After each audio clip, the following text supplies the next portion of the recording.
My name is Doris Brevard, 61 years old, and I sat very still while my mother toasted to selling the only home that was ever mine. It was a Friday in March at the Eagles Club banquet room off South Business Drive in Sheboygan, the kind of place that does engagement dinners with a cash bar and a sheet cake. My sister Crystal was getting married.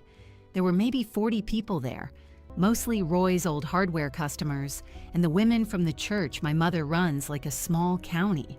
My mother stood up with her wine, and she did not look nervous.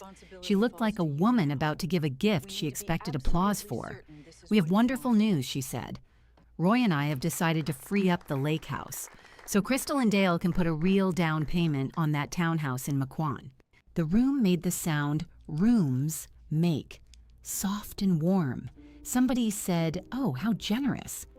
Crystal was already holding a key fob in her lap, turning it over, a little silver Mazda fob, like the deal was so done they'd already gone car shopping with the change. And my mother turned to me, smiling, and said the line I will carry the rest of my life. "You never used it like family anyway, Doris." I did not scream. I did not beg. My chair scraped a little when I shifted my weight, and not one person at that table turned to look at me. By the time the ink dried on their sale, they would learn whose name was already on the paper, and I would not say a single word to do it. I want you to understand what they were selling, so you understand why I went quiet instead of loud. The Brevard camp sits on Broughton Drive, down along the Pigeon River where it runs out toward the harbor. Green shutters, a screen porch that sags on the riverside, a dock my grandfather rebuilt twice. Locals call it the Brevard Camp, and they've called it that since before I was born. In summer, the whole place smells like lake damp and bratwurst smoke off the neighbors' grills, and the gulls argue all morning over the rocks. It is not a fancy house. It has a bread box in the pantry that nobody has opened since Grandma, and a brass key on a frayed green ribbon that I keep in my coat pocket like other women keep a rosary. That was the house. That was the one place in 61 years where I had been happy without being useful first, because that was always the deal in our family, though nobody ever wrote it down. I was the plain one. Crystal was the pretty one. I was the helper, the one who stayed late, the one who drove Roy to his hip surgery and sat in the parking lot for 4 hours because the waiting room made him nervous. Crystal was the one they drove 90 minutes to watch sing in a community theater chorus where you couldn't even pick her out. I learned young that love in our house was a thing you earned in small daily payments by staying useful and staying quiet. I got very, very good at both. And here's the part they thought was funny. For 40 years, I worked at the Sheboygan County Register of Deeds. 40 years filing deeds, liens, easements, probate, quitclaims, the whole paper skeleton of every property in the county. I retired the year before all this happened with a clock and a sheet cake of my own. My family thought my job was a joke. My mother used to introduce me at church as Doris. She files things. Crystal called me the filing lady. Roy said it more than once with that little laugh. Doris cares more about paper than she does about people. You know the type. The kind of man who says a thing like that to your face and waits for you to laugh along, because the laughing is part of how you pay your rent in his affection. So I laughed along. For 40 years. That night after the dinner, I drove back to the little place I rent on North 8th Street, 2 blocks from where my parents live, and I sat in my car in the dark with the engine off. I did not cry. I kept thinking about the key fob in Crystal's lap. They hadn't asked me, not once. Not a phone call, not a, "What do you think, Doris?" They had decided the camp was theirs to spend, the way they'd decided everything my whole life was theirs to spend, including me. The house wasn't even really the point to them. I understood that even then. The house was the cash. What they were spending was the last thing of mine they could find. I want to be fair because being fair is a habit I can't quit. I didn't know yet why they needed the money so badly. I found that part out later, and it changed how I saw the whole thing. But that night, I only knew the shape of it, the way you know a storm by the pressure before you ever see the cloud. The next morning, my phone buzzed at, it was the family group chat, the one called Brevard Bunch with a little cartoon loon for the icon. the one I was added to mostly so I could be told where to bring the potato salad. My mother had posted a photo. It was a document, photographed a little crooked on her kitchen table on North 8th, the same table I'd eaten Sunday dinner at 1,000 times. A purchase agreement. Offer to buy the property at Broughton Drive. Signed. There were 2 signatures at the bottom and a number with a comma in it, and under the photo my mother had typed 3 words and a heart. "It's official," Crystal wrote back. "OMG, thank you, Mom and Dad, love you so much." Dale wrote a champagne emoji. Roy wrote, "About time someone in this family made a smart move. I read it 4 times. Then I set the phone face down on my own kitchen counter and I made coffee, because my hands wanted something to do, and the coffee at least would tell the truth about whether it was ready." Here is what they did not know. What none of them knew, sitting there congratulating each other over a house they were so sure was theirs to sell. I knew that paper. I had spent 40 years learning that a signed offer is not a sold house. A sold house needs a clean title, and a clean title needs a name, and the name on the title is not a thing you can vote on at an engagement dinner. The name is whatever the county says it is. I had filed 10,000 of those. I had watched more than one tidy family plan come apart on a single recorded line that everybody had forgotten was there. I didn't know yet that morning what the county said about Broughton Drive. I want to be honest with you about that. I assumed, like they assumed, that the camp was in my parents' name, that this was simply a cruel thing being done to me legally, and that the only thing left to me was to be gracious about it, the way I'd been gracious about everything. That's the story I'd have told you that morning over my honest coffee. But there were 3 things that wouldn't sit still in my mind. 3 small things, like pebbles in a shoe. The first was the bread box. The tin one in the cottage pantry, dented, rust along one seam, with a band of faded paper around it in my grandmother Vivian's handwriting. Nobody had opened it since she passed. As kids, we weren't allowed to, and as adults, we'd simply forgotten it was a thing you could open at all. It just sat there on the shelf behind the canning jars, part of the house, like the sag in the porch. My mother had walked past it 100 times planning to sell that house and never once thought to look inside. Why would she? She thought the value was in the walls. The second was a phrase. My grandmother had a saying she used only with me, never with Crystal, and I never understood it as a child. She'd put her dry hand on the side of my face and say, "Don't you worry, plain girl." I made sure the quiet one always has a door that's hers. I thought it was just an old woman being sweet to the granddaughter nobody else fussed over. There was a birthday card, too, my 10th birthday, that I'd kept in a shoebox for 51 years. And inside it, she'd written that same line in her slanted hand. "A door that's yours, Doris. Remember that."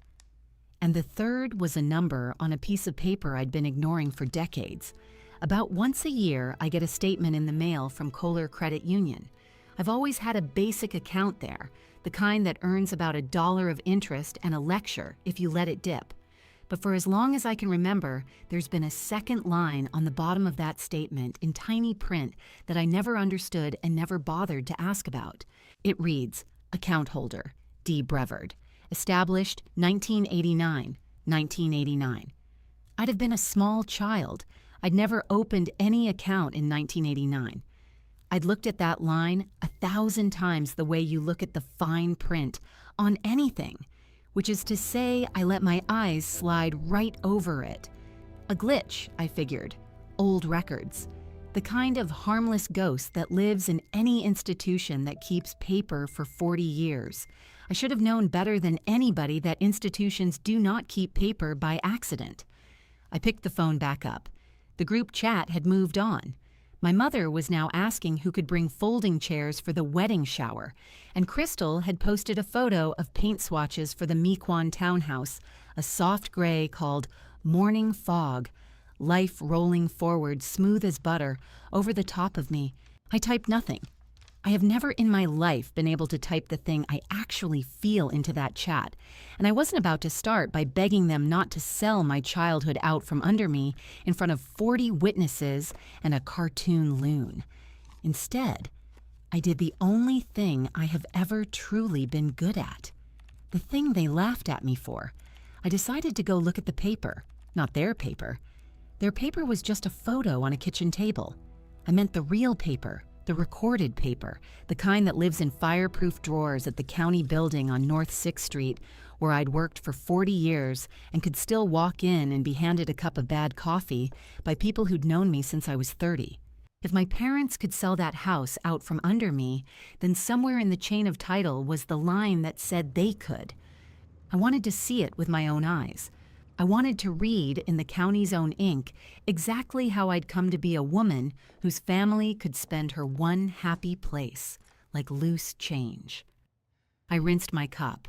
I put the brass key on its green ribbon into my coat pocket, the way I always did, out of habit, sentiment, whatever you want to call it. I didn't know yet that the worn little key in my pocket would turn out to be the only key in the whole story that still legally opened anything. Then I drove downtown, past the harbor where the gulls were already up and arguing, to go read my own life off the public record. I had no idea what was waiting in those drawers, but Grandma Vivian had known. She'd known for 37 years. She just hadn't turned around to tell me yet. The county building on North 6th Street has not changed its smell in 40 years. Floor wax and old paper and the radiator heat that comes up too strong in March and makes everybody's coats steam.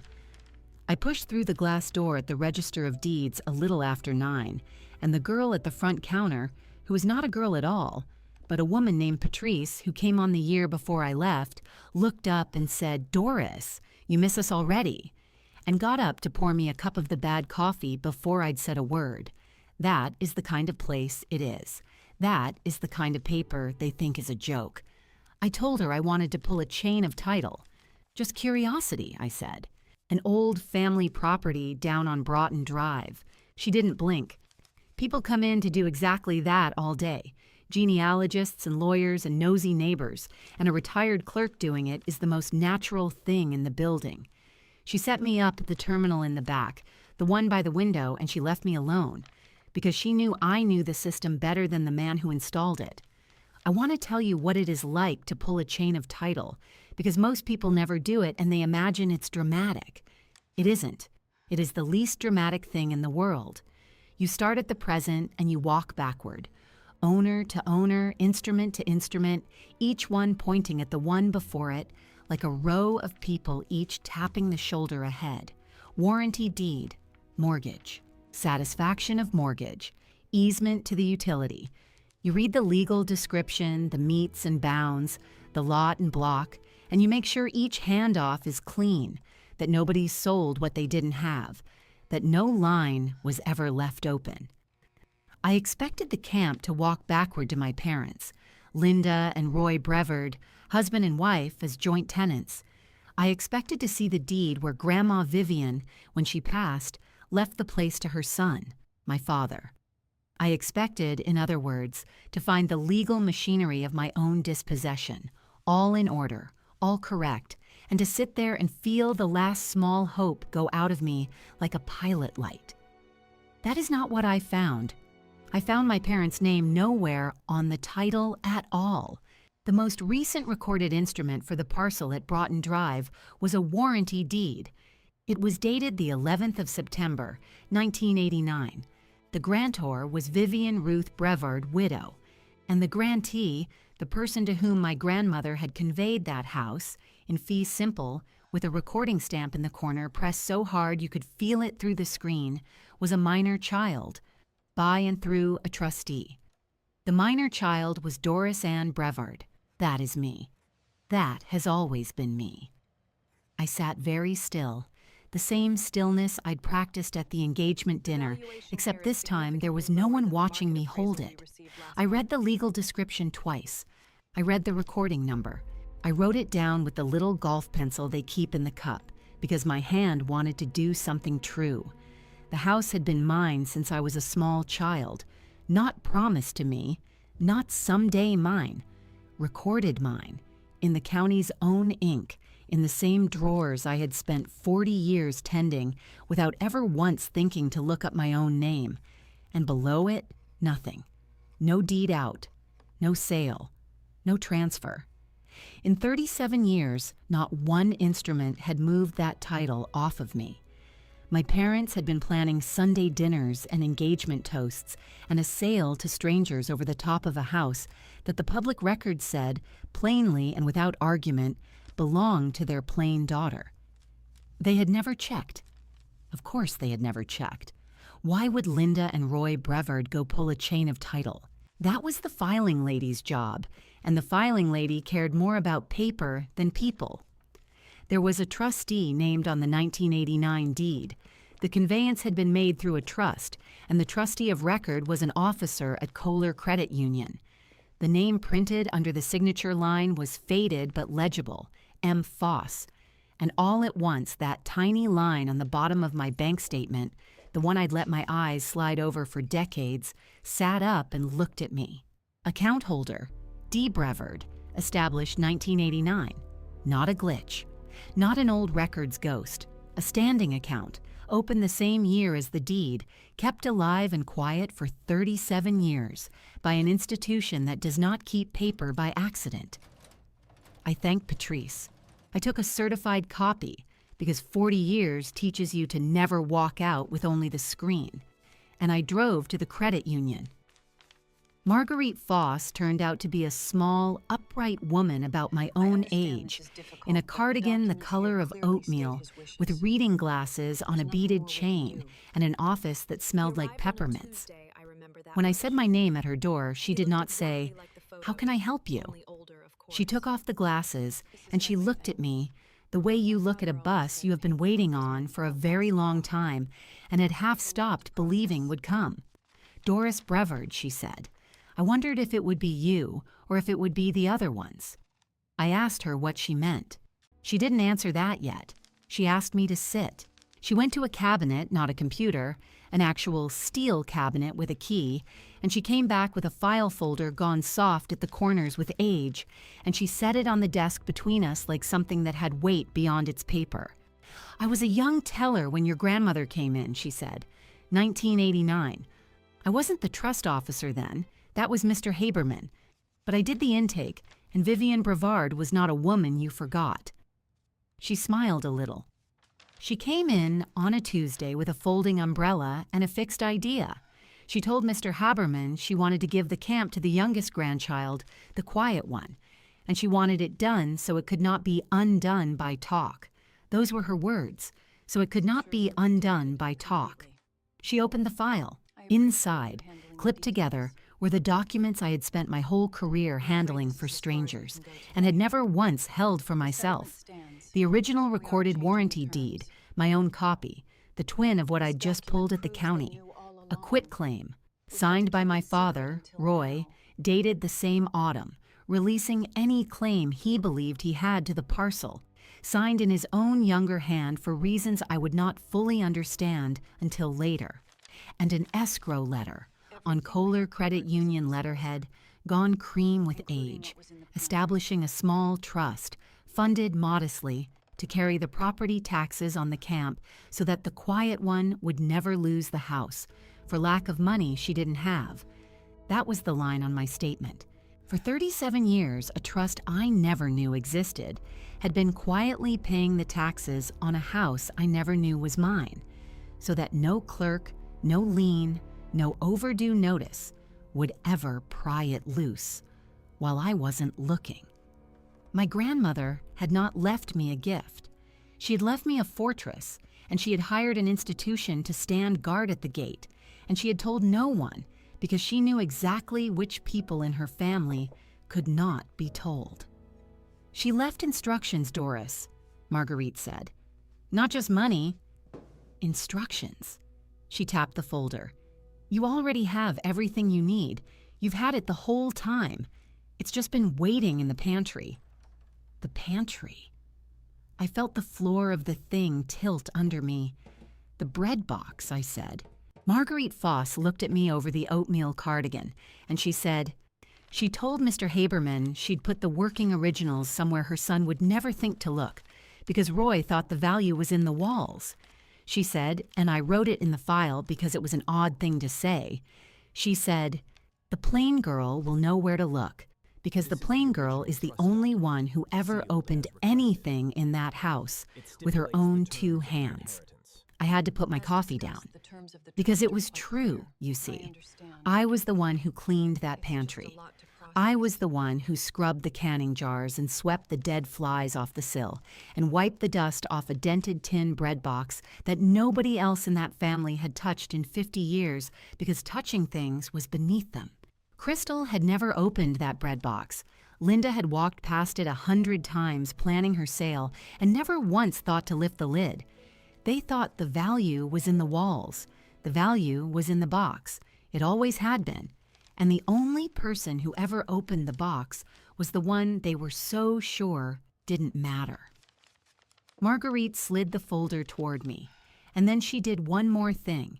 She reached back into the steel cabinet and brought out a second envelope, sealed, yellowed, my grandmother's slanted hand across the front, and she set it beside the first.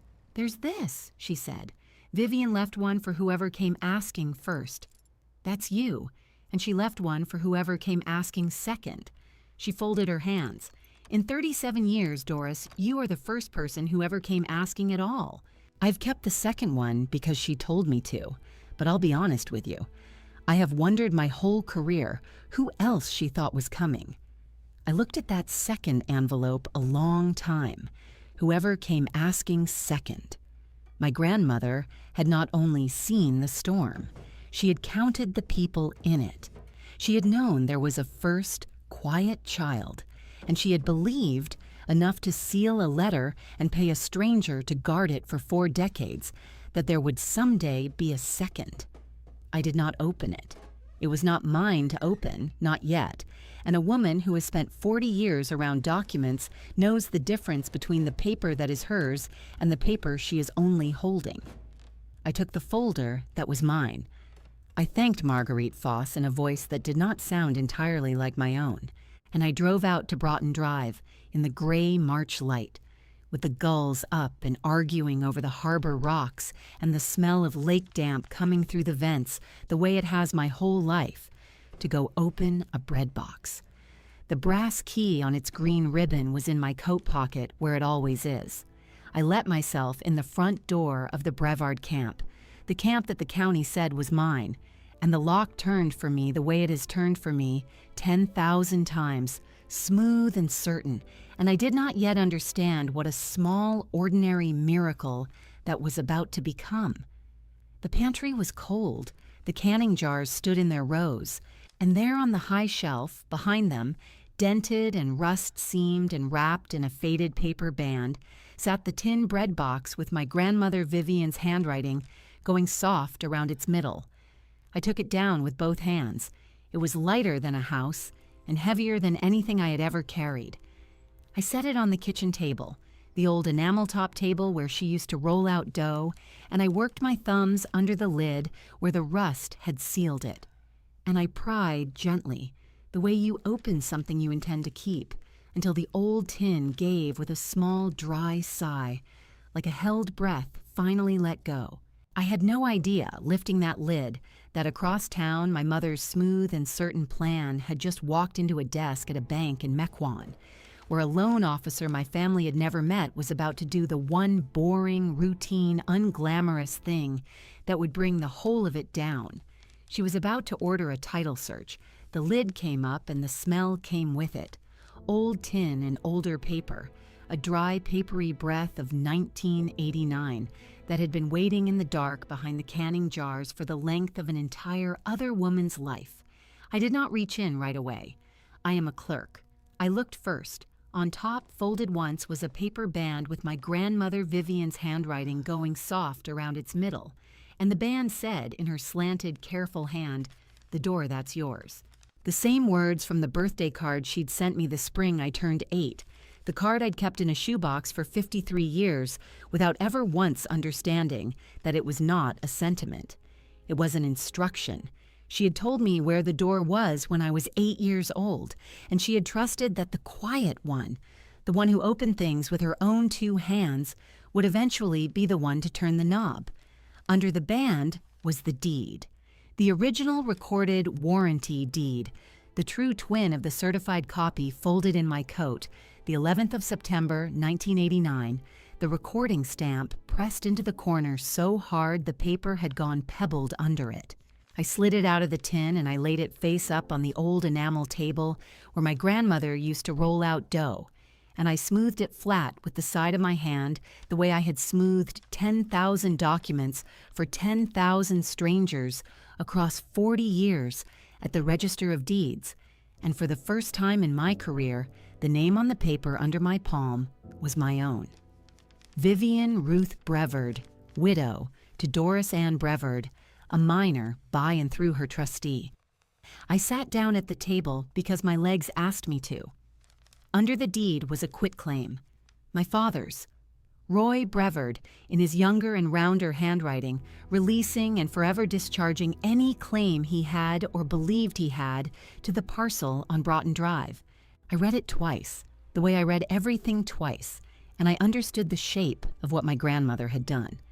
She had not only given me the house, she had gone to her own son and gotten him to sign away his hold on it while he was young enough and embarrassed enough to do what his mother asked, and then she had buried the proof of his signature in a bread box that he, who believed the value was always in the walls, would walk past for the rest of his life. Roy had signed that paper. Roy had simply forgotten he signed it, the way you forget a thing you were sure could never matter, the way you forget the plain daughter at the end of the table. And at the bottom of the tin, flat against the rusted floor of it, was a third paper, cream gone to tea color, Kohler Credit Union letterhead, an escrow letter establishing the small trust, naming the predecessor Mr. Haberman, naming the modest sum set aside to carry the taxes on the camp in perpetuity so that the quiet one would never lose her door for the want of money she didn't have. Account holder D. Brevard, established 1989. The line I had let my eyes slide over on 37 years of bank statements. The line I'd assumed was a glitch, an old record's ghost, a clerical nothing. It was the heartbeat of the whole thing. It had been keeping the house alive and quiet and mine while I wasn't looking, year after year after year, a small steady pulse in a steel cabinet downtown. I put all 3 back in the tin, gently in order, the way you put things back when you intend to need them soon. And I drove home to North 8th Street with the bread box belted into the passenger seat like a child. And I did not say a single word to anyone, because saying words had never once worked for me, and paper always had. There were 2 more things I learned that week, and I want to tell them to you because they are the part that turned my grief into something quieter and warmer. The part where I understood that my grandmother had not been protecting only me. The first I learned from Marguerite Foss, who called me on the Thursday and asked in her peppermint voice if I would come in. When I sat down across from her, she had a second thin file beside the first, and she folded her hands on top of it the way I fold mine. And she said there was a thing she was permitted to tell me now that I had claimed my own. She said my grandmother's little trust had done one other quiet thing across the years.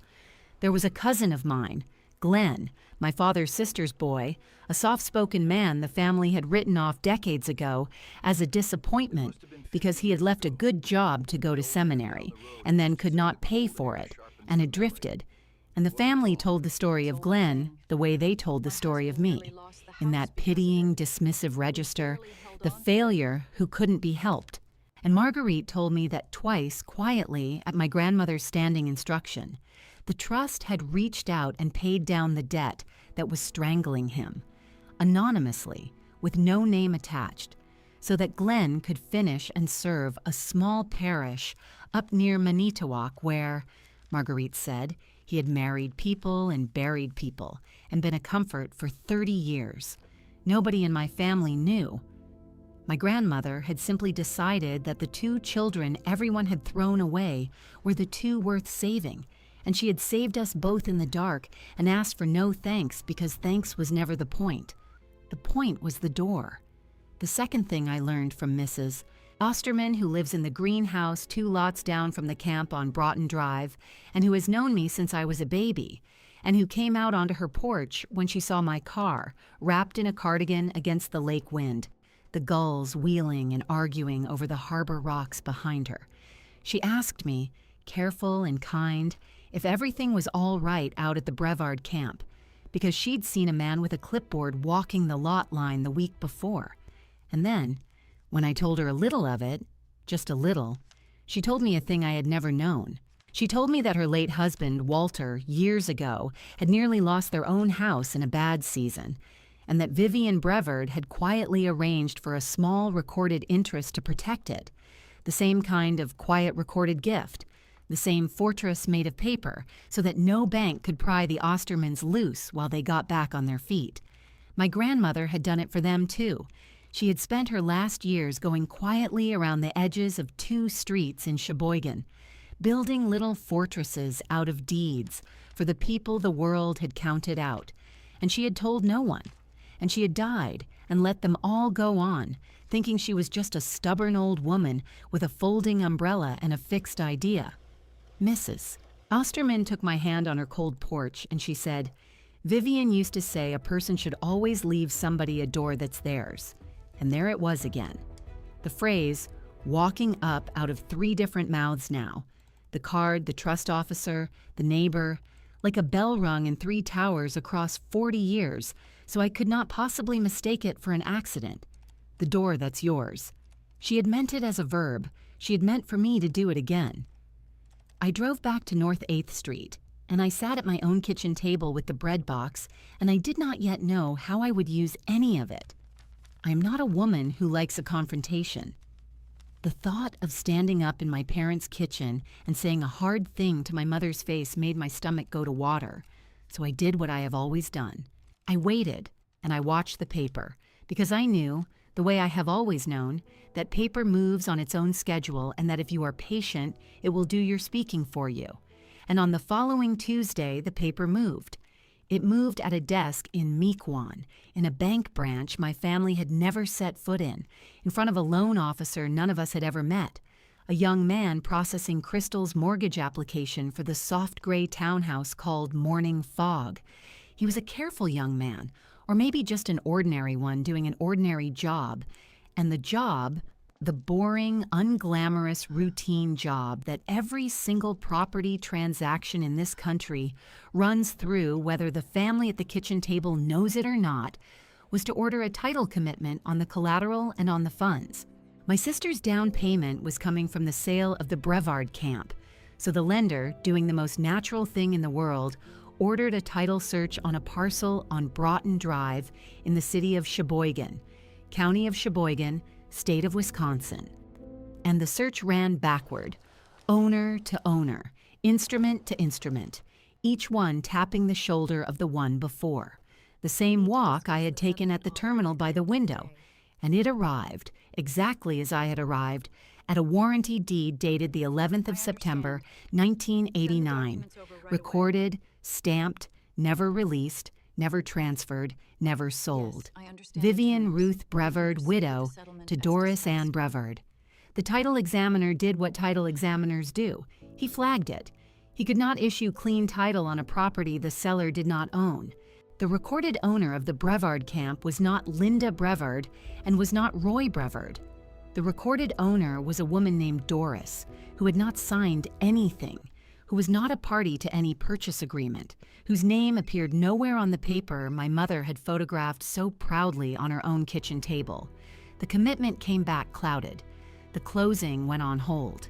The sale, the whole smooth, buttery plan that had rolled forward over the top of me at the engagement dinner with the cartoon loon on the cake, simply stopped the way a clock stops, without drama, without a raised voice on a single line of a title report that nobody in my family would ever have thought to read. I did not lift a finger to do it. I did not file a thing. I did not call a lawyer or send a letter or type one word into the family group chat. The county's own ink, sitting where it had been sitting since the year I learned to read, reached up on a Tuesday afternoon and closed its hand around my mother's plan. I knew it had happened before my parents did because Patrice from the old office called me, a little breathless, to say that a title company had pulled the Broughton Drive chain and that my name had come up. And was everything all right, Doris? Did I know about this? I told her I knew. I told her everything was finally exactly right. And I sat very still in my kitchen, the same stillness I had practiced at the engagement dinner, except that this time it was not the stillness of a woman holding herself together. It was the stillness of a woman watching a thing she has waited her whole life for arrive precisely on time. It would be 2 more days before the phone rang on North 8th Street, before my mother's name lit up the screen, before I would have to decide whether to answer it and drive across town and stand in that kitchen with a soft tin bread box under my arm. I let it ring a while first. I wanted to finish my coffee. I had waited 61 years. The paper had waited 37. Another 20 minutes would not hurt anybody, and for the first time in my life, I was the one who got to decide when the conversation would start. I rinsed my cup. I put the brass key on its frayed green ribbon back into my coat pocket out of habit, the way I always do. And then I picked up the bread box, and I went out to the car to go answer my mother in person. The drive across town to North 8th Street is 11 minutes if you catch the light at Calumet, and 12 if you don't. And I have made it 10,000 times, and I have never once made it the way I made it that gray Thursday afternoon, with a soft, rusted bread box seat-belted in beside me, and a folder of certified paper under my arm, and a brass key on a frayed green ribbon riding in my coat pocket the way it has ridden there since I was old enough to have a coat. The lake was the color of a nickel. The gulls were up over the harbor doing their arguing.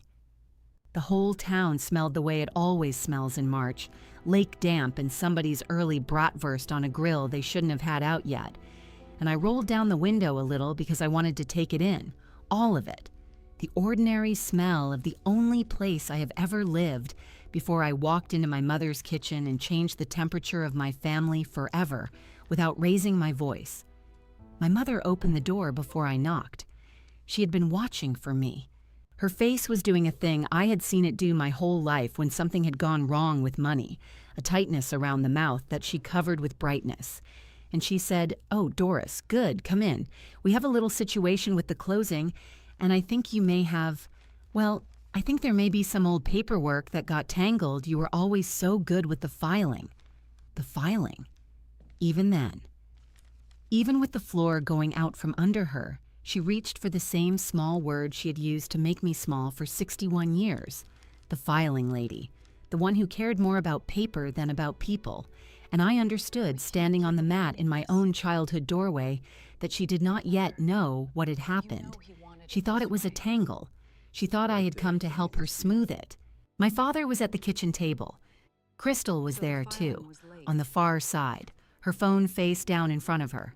The soft gray key fob from the engagement dinner sitting next to it on the placemat like a little plastic promise. And the loon cake was long gone, but the air in that room still had the engagement dinner in it. The toast, the smiling. You never used it like family anyway. They had been on the phone with the bank in Mequon. I could see it on all 3 of their faces.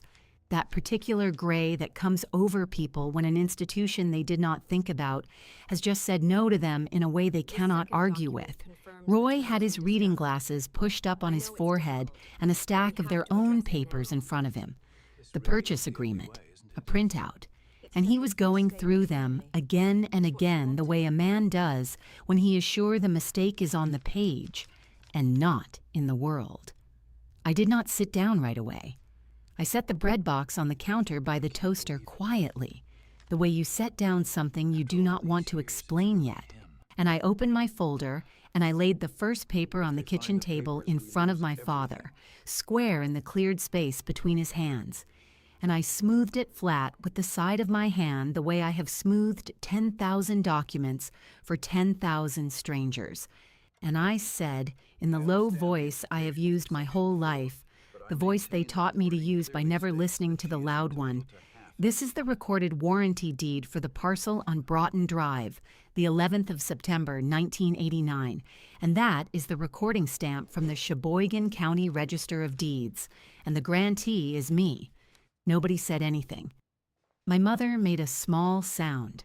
Roy pulled his glasses down off his forehead and looked at it, and I watched him read his own mother's name at the top, Vivian Ruth Brevard, widow, and then read the name underneath, Doris Ann Brevard, a minor by and through her trustee, and I watched something move behind his eyes that was older than the closing, older than the bratwurst smell, older than me. I laid down the second paper next to the first. "This one," I said, "is a quitclaim. It is yours, Dad. You signed it the same autumn. You released any claim you had or thought you had to the camp, and it was recorded right behind the deed, and it has been sitting under both of them in the county's books for 37 years. He did not pick it up. He looked at his own younger, rounder signature, the loops he used to make before his hand got the tremor, and his mouth opened and closed, and what he finally said was so quiet, I almost missed it.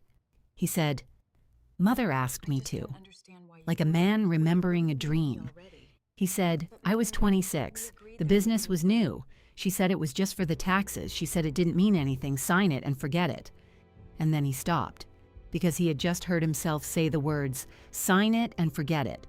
And he understood the way I had understood at the enamel table, exactly what his mother had built, and exactly why she had built it, where a man who believed the value was always in the walls would walk past it for the rest of his life. I laid down the third paper.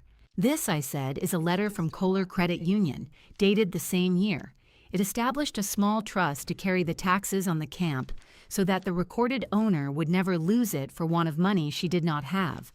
The account holder is D. Brevard, established 1989. My mother said, in a voice that was trying very hard to still be the brightest voice in the room, "That is on the bank statements, that little line. I always thought that was a mistake. I always meant to call them about it." And I said, "No, it was never a mistake. It was the reason the lights stayed on in a house you all believed was yours. It was my grandmother's heartbeat in a steel cabinet downtown, and it has been beating for me quietly for 37 years, while everyone at this table decided I was the one who could be left out of things." Crystal had gone white. She picked up the gray key fob and then put it down again as if it had warmed in her hand. She said, "Doris, I didn't know any of this. Mom said the lake house was just, she said it was just sitting there. She said you never." And she did not finish that sentence either, because she had heard it too, the same poison they had all been drinking for years. You never used it like family, and she had just watched it turn out to be a lie that her mother had told her to make a theft feel like a kindness. And then my mother did the thing I knew she would do, because it is the only move she has ever had. She got hard. She said the house was always really the family's, that Vivian was an old woman with strange ideas, that they had raised me and fed me, and that the camp was always meant to come back around, that putting it in a baby's name was a tax trick and nothing more, and that no judge in Sheboygan was going to take a house away from the people who had paid to keep it standing all these years. She stood up while she said it. She got loud. And I understood, watching her get loud, that her hidden fear had finally walked all the way out into the kitchen and taken off its coat. The fear that had been driving every smiling, cruel thing she had done since the engagement dinner. The fear of the church finding out, the neighbors finding out, the terror of standing up in a pew on Sunday as the couple whose hardware business had folded and whose house on North 8th Street was already quietly underwater, already sliding toward a sale they could not stop. The camp, their one lifeboat, and Crystal's down payment, the rope. They had not been freeing up the lake house for Crystal. They had been trying to climb out of a hole using a door that was never theirs to take off its hinges. So I waited until she ran out of words, the way I have waited my whole life, and then I said the only sentence I had driven across town to say. I said, "You can't sell what the county already says is mine." The kitchen got very quiet.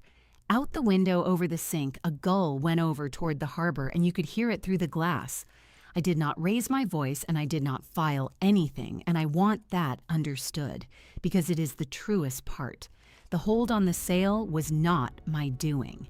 The bank in Mequon had ordered a routine title commitment the way every lender in this country does. And a title examiner none of us had ever met had walked the chain backward, owner to owner, exactly the way I had walked it at the terminal by the window. And he had arrived at a deed from 1989 that was recorded and stamped and never released and never transferred. And he had done the only thing he was allowed to do. He had flagged it. The commitment came back clouded. The closing went into a hold, the kind that does not lift on a phone call, the kind that has to go through a quiet review at the Register of Deeds before anyone can move a thing. And the soft gray townhouse called Morning Fog slid out of my sister's hands not because I reached for it, but because the county's own ink, sitting where it had been sitting since the year I learned to read, had simply closed its hand. I picked up the 3 papers off the table. I put them back in the folder, in order, the way you put things away when you intend to keep them. And then I took the 4th thing out of my coat pocket, and I set it on the placemat next to Crystal's useless key fob. And it was the small brass cottage key on its frayed green ribbon, the one they had all watched me carry for decades and dismissed as the sad little keepsake of the sad little daughter. I said, "Mom, you had the locks changed at the camp last month." "I know because I drove out. Your key doesn't turn anymore. Mine does." The locksmith you hired could only change the locks for the owner, and the owner never asked him to. So the cylinders he installed were keyed to the old pattern. And this little thing on the green ribbon is still the only key in this family that opens the front door of the Brevard camp. Sentiment, you always called it. It was never sentiment. It was the key. There is a small, flat moment I want to tell you about, because it is the whole reward of a quiet life. My mother sat back down. The brightness was gone from her face, and the hardness was gone too. And what was left was just a tired, frightened woman who had run out of road. And I felt for her. I did. I am not made of stone. But underneath the feeling, there was a stillness in me that I had been carrying since the engagement dinner. The stillness of a woman watching a thing arrive precisely on time after she had waited her whole life for it. I did not gloat.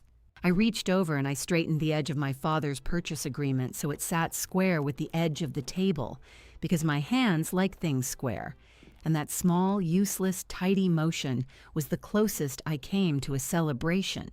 I told them I would not put them out on the street. I am not Linda. The trust would carry the taxes the way it always had, and they could sort out the North 8th Street house with their own bank and their own truth. And the church could think whatever the church thought, because that was theirs to carry, not mine. And then I drove home, and I slept the whole night through for the first time in months. There was one more thing my grandmother had left me to do, and it took me 3 weeks and a lawyer and several quiet trips to my old office to do it right. And I did it the way I do everything, document by document, until it was true on paper and could never be made untrue by anyone getting loud in a kitchen. Crystal's fiancé has a daughter from before, a watchful 9-year-old named June, who does not talk much at family things, who sits at the end of the table drawing in the margins of the placemat while the loud ones talk over the top of her, and who came out once to the camp with me and stood very still on the dock and watched the water for an hour without needing me to entertain her. So I had a new trust drawn. I deeded the Brevard camp into it with the taxes carried in perpetuity the way Vivian carried mine, and I named the quiet child at the end of the table, the one everyone forgets to ask, and I had the trustee write a single line into the file for whoever opens it 40 years from now. I had them write, "This is the door that's hers," and I drove the new deed down to the Register of Deeds myself, and I handed it across the counter to a young clerk named Patrice's niece. And I watched her press the recording stamp into the corner so hard the paper went pebbled, and I thought, there it is, beating in the cabinet for the next one. Then I signed where the recorded owner signs, Doris Brevard, and went out into the harbor wind. I went out to the camp at dawn the next morning. The locks turned for me the way they always have. I left the lights off behind me and walked down to the end of the dock with my coffee, while the gulls woke up over the harbor, and the lake went from nickel to pewter to the first thin gold along the far edge. The brass key was warm in my hand. The quiet one holds the deed now,